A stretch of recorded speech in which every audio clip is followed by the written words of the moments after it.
Hello बच्चों, आज के इस वीडियो में हम लोग क्लास 10 साइंस का मोस्ट इम्पोर्टेंट क्वेश्चंस करने वाले हैं।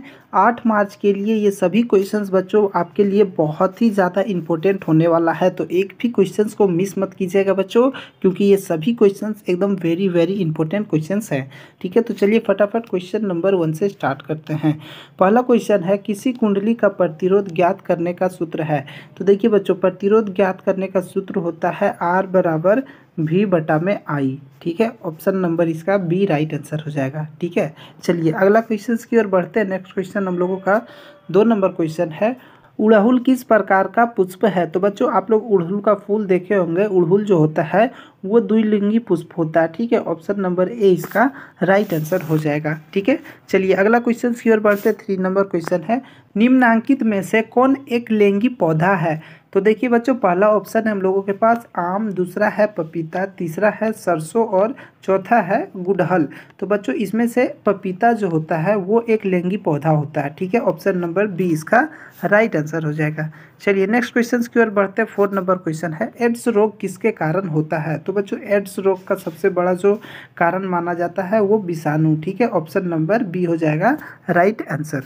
चलिए नेक्स्ट क्वेश्चन की ओर बढ़ते हैं। 5 नंबर क्वेश्चन है, चुंबकीय क्षेत्र रेखाएं चुंबक के किस ध्रुव से प्रकट होती है। तो चुंबकीय क्षेत्र रेखाएं जो होती है बच्चों वो उत्तर ध्रुव से प्रकट होकर दक्षिणी ध्रुव की ओर जाती है। ठीक है, जब आपसे पूछा जाएगा कि किधर से प्रकट होकर किधर जाती है तो आपको ये बताना है, और पूछेगा प्रकट होती है तो वो उत्तरी ध्रुव हो जाएगा। ठीक है, चलिए नेक्स्ट क्वेश्चन की ओर बढ़ते हैं। 6 नंबर क्वेश्चन है, विद्युत परिपथ में ए मीटर को किस क्रम में जोड़ा जाता है। तो बच्चों ए मीटर को जो है श्रेणी क्रम में जोड़ा जाता है। ठीक है, श्रेणी क्रम, option number A right answer हो जाएगा।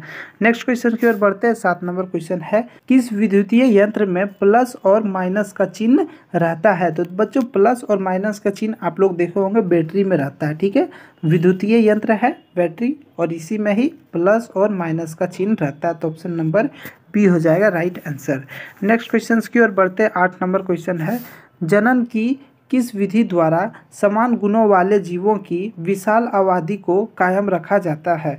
तो कायिक प्रबंधन। ठीक है, आप लोग याद कर लीजिएगा, कायिक प्रबंधन इसका राइट आंसर होगा। ठीक है, चलिए नेक्स्ट क्वेश्चन की ओर बढ़ते हैं। 9 नंबर क्वेश्चन है, निम्नांकित में से कौन पर्यावरण मित्र व्यवहार कहलाते हैं। तो पर्यावरण मित्र व्यवहार का मतलब क्या, पर्यावरण को साफ सुथरा रखना। तो देखिए, कपड़े के थैले का प्रयोग करें। ठीक है, बेमतलब का पंखा ना चलाएं। उसके बाद स्कूटर पर विद्यालय ना जाकर पैदल स्कूल जाना। ठीक है, या फिर साइकिल से जा सकते हैं, इससे भी धुआं नहीं निकलता, किसी प्रकार का कोई पोल्यूशन नहीं होगा। तो ये राइट आंसर हो जाएगा इनमें से सभी। ठीक है, चलिए नेक्स्ट क्वेश्चन, निम्न में से कौन आहार श्रृंखला का निर्माण करते हैं।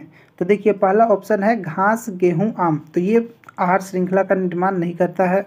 दूसरा ऑप्शन है घास, बकरी, मानव। तो ये आहार श्रृंखला हो सकता है। देखिए घास को कौन खाता है, बकरी, और बकरी यानी भेड़ बकरा को कौन खाता है, मानव खाता है। तो ये आहार श्रृंखला का निर्माण कर सकता है। बकरी, गाय, हाथी ये भी आहार श्रृंखला नहीं है। घास, मछली, बकरी ये भी आहार श्रृंखला नहीं है। तो ऑप्शन नंबर बी इसका राइट आंसर हो जाएगा। ठीक है, अगला क्वेश्चन हम लोगों का 12 नंबर है, दक्षिण हस्त अंगुष्ठ नियम में अंगूठा द्वारा किसकी दिशा संकेत होती है। तो दक्षिण हस्त अंगुष्ठ नियम में बच्चों धारा की दिशा का संकेत होता है। ठीक है, ऑप्शन नंबर ए हो जाएगा राइट आंसर। अगला क्वेश्चन हम लोगों का 13 नंबर है, टंगस्टन का प्रयोग निम्नांकित में से किसमें किया जाता है। पहला ऑप्शन है धातु निष्कर्षण में, दूसरा है बिजली के बल्ब में, कुचालक में, वस्त्र निर्माण में। तो टंगस्टन का प्रयोग बिजली के बल्ब में किया जाता है, ऑप्शन नंबर बी हो जाएगा राइट आंसर। अगला क्वेश्चन हम लोगों का है 14 नंबर, जब ताप में वृद्धि होती है तो चालक का प्रतिरोध, तापमान में जब भी वृद्धि होता है बच्चों तो चालक का जो प्रतिरोध होता है वो बढ़ जाता है। ठीक है, तो ऑप्शन नंबर ए हो जाएगा राइट आंसर। अगला क्वेश्चन की ओर बढ़ते हैं। 15 नंबर क्वेश्चन है, निम्नांकित में से कौन भोजन के माध्यम को क्षारीय करता है। तो भोजन के माध्यम को जो क्षारीय करता है बच्चों उसे पीत कहते हैं। ठीक है, पीत जो है हमारे भोजन जो हम खाते हैं उसे क्षारीय करता है, पीत। ठीक है, चलिए अगला क्वेश्चन की ओर बढ़ते हैं। 16 नंबर क्वेश्चन है, वस्तु से बड़ा आभासी प्रतिबिंब बनाता है तो कौन सा दर्पण बनाता है? तो अवतल दर्पण। ऑप्शन नंबर बी हो जाएगा राइट आंसर। अगला क्वेश्चन की ओर बढ़ते हैं। 17 नंबर क्वेश्चन है, लेंस के केंद्रीय बिंदु को कहते हैं। तो लेंस का जो केंद्रीय बिंदु होता है बच्चों, उसको प्रकाशित केंद्र कहते हैं। ठीक है, ऑप्शन नंबर ए हो जाएगा राइट आंसर। अगला क्वेश्चन की ओर बढ़ते हैं। अगला क्वेश्चन 18 नंबर है, किसी उत्तल लेंस का फोकस दूरी हमेशा होती है। तो उत्तल लेंस की जो फोकस दूरी होती है बच्चों, वो हमेशा क्या होती है? पॉजिटिव होती है। ठीक है, ऑप्शन नंबर ए इसका राइट आंसर हो जाएगा। चलिए अगला क्वेश्चन की ओर बढ़ते हैं। अगला क्वेश्चन 19 नंबर है, सामान्य नेत्र का निकट बिंदु क्या है? तो हम लोग कितने आँख के अगर सामने कोई भी वस्तु को लाते हैं बच्चों, तो हमें धुंधला दिखाई देता है, और 25 सेंटीमीटर तक रहता है तो वो हमें ठीक दिखाई देता है। तो निकट बिंदु मानव नेत्र का होता है 25 सेंटीमीटर। ठीक है, और दूर का बात किया जाएगा, जैसे यहाँ पे देख सकते हैं, सामान्य नेत्र का दूर बिंदु क्या है?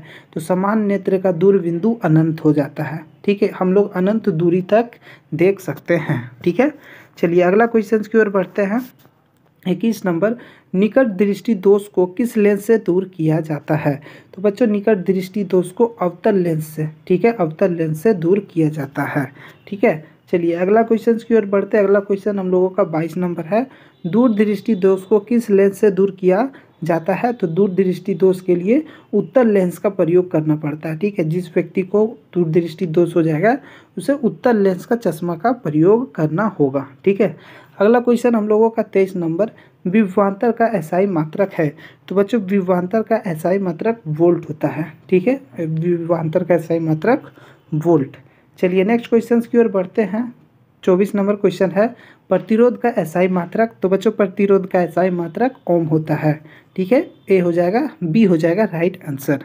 ठीक है, चलिए अगला क्वेश्चन की ओर बढ़ते हैं। अगला क्वेश्चन हम लोगों का 25 नंबर, विभवांतर मापने वाले यंत्र को क्या कहते हैं? तो जिस चीज़ से विभवांतर मापा जाता है बच्चों, उसे वोल्ट मीटर कहते हैं। ठीक है, क्या कहेंगे उसे?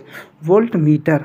चलिए अगला क्वेश्चन की ओर बढ़ते हैं। अगला क्वेश्चन 26 नंबर है, दिए गए रासायनिक समीकरण में कौन सी अभिक्रिया हो रही है? तो यहाँ पे आप लोग देख सकते हैं बच्चों, इसमें जो है देख सकते हैं Cu अलग हो जा रहा है, Cu यहाँ पे है। ठीक है, उसके बाद यहाँ पे से ये यहाँ आ जा रहा है, और इसके स्थान पे Cu के स्थान पे Pv बैठ जा रहा है। ठीक है, तो इस प्रकार के अभिक्रिया को विस्थापन अभिक्रिया कहते हैं। ठीक है, चलिए अगला क्वेश्चन की ओर बढ़ते हैं। अगला क्वेश्चन हम लोगों का 27 नंबर, निम्न में से कौन सी विस्थापन अभिक्रिया का उदाहरण है? तो इसमें से देख के बताना है बच्चों कि विस्थापन अभिक्रिया का उदाहरण कौन सा है। तो यहाँ पे आप लोग देख सकते हैं, ये विस्थापन नहीं है। यहाँ पे देख सकते हैं सी यहाँ पे बैठा है बच्चों, यहाँ पे एफ ही बैठ जा रहा है, एफ ही यहाँ पे बैठ जा रहा है और Cu बाहर हो जा रहा है। तो ये हो जाएगा विस्थापन अभिक्रिया। ठीक है, ऑप्शन नंबर बी हो जाएगा राइट आंसर। अब देखिए 28 नंबर, एक प्राकृतिक सूचक है। तो बच्चों इसमें से हमें बताना है कि प्राकृतिक सूचक कौन सा है। तो ऑप्शन नंबर सी हो जाएगा। लिटमस जो है वो एक प्राकृतिक सूचक है, जिससे पता चलता है कि कोई भी वस्तु कितना अम्लीय है या क्षारकीय है। ठीक है, तो ऑप्शन नंबर सी हो जाएगा राइट आंसर। अगला क्वेश्चन की ओर बढ़ते हैं। 29 नंबर क्वेश्चन है, जल की उपस्थिति में हाइड्रोक्लोरिक अम्ल अपना अम्लीय गुण प्रदर्शित करता है क्योंकि? तो ये इसलिए होता है बच्चों, ये इसलिए हो पाता है क्योंकि उसमें H+ आयन उपस्थित रहता है। ठीक है, H+ आयन के ही कारण ये अपना अम्लीय गुण प्रदर्शित करता है। ठीक है, चलिए अगला क्वेश्चन की ओर बढ़ते हैं। 30 नंबर क्वेश्चन है, पदार्थ ABCD, ठीक है, इसका pH मान, यानी कि A का pH मान 2 है, ठीक है, B का 4, C का 7 और D का 14। ठीक है, इसमें से हमें बताना है यह पदार्थ कौन क्षारक है। तो क्षारक कौन सा है बच्चों, वो हमें बताना है। तो क्षारक 7 से 14 के बीच में क्षारक होता है। 7 से इधर जितना जाएगा क्षारकीय होता है, और 7 से इधर जाने पे अम्लीय होता है। तो 14 यानी कि ऑप्शन नंबर डी हो जाएगा क्षारक। ऑप्शन नंबर डी हो जाएगा राइट आंसर। ठीक है बच्चों, तो ये सभी 30 क्वेश्चंस आपके लिए बहुत ही ज़्यादा इंपॉर्टेंट है। 30 को अच्छा से याद कर लीजिए। ये सब क्वेश्चंस आपको 8 तारीख को देखने के लिए मिलेगा। ठीक है बच्चों, फिर मिलते हैं नए वीडियो में, तब तक के लिए धन्यवाद।